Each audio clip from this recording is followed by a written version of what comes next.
Qələbə dastanı zəfər günüdür. 44 gün canını fəda eyləyən igid oğulların şərəf günüdür. Bayramın mübarək ay gözüm canım, zəfər sənə yaraşır Azərbaycanım. Köksündən qaldırdın uca başını, küləklər öxdü torpaq daşını. Şəhid qanı yudu hər qarışını.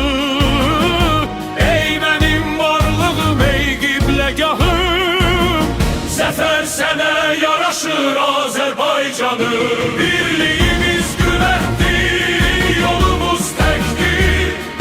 Qələbə sədası göylərdən gəlir. Qoy əbədi yaşasın tarixi anımdır. Zəfər sənə yaraşır Azərbaycanım.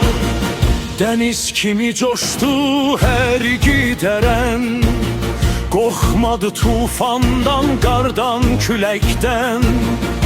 Hər şəhid bir ulduz nur saçır göydən.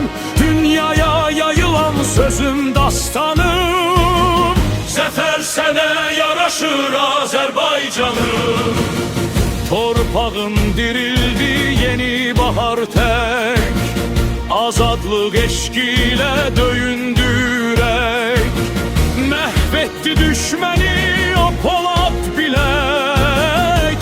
Ey doğma vətənim, ey iftixarım, zəfər sənə yaraşır Azərbaycanım. Birliyimiz qüvvətdir, yolumuz təkdir.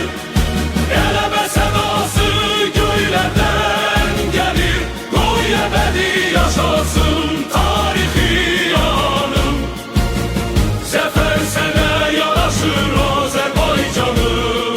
Köksün daş olsa da yenə gül açır.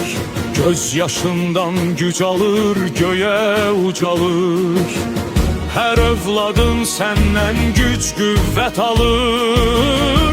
Ey müqəddəs yurdum, şanlı diyarım, zəfər sənə yaraşır Azərbaycanım. Zaman keçir, 44 günlük savaş unutmayır coxumuz. Vətən eşqi əbədi, daim yaşayır sonsuz. Yaşasın mərd xalqımız, qoy var olsun ordumuz. Ana yurdum, vüqarım, qürurum andım, zəfər sənə yaraşır Azərbaycanım. Birliyimiz qüvvətdir, yolumuz təkdir. Qələbə sədası göylərdən gəlir.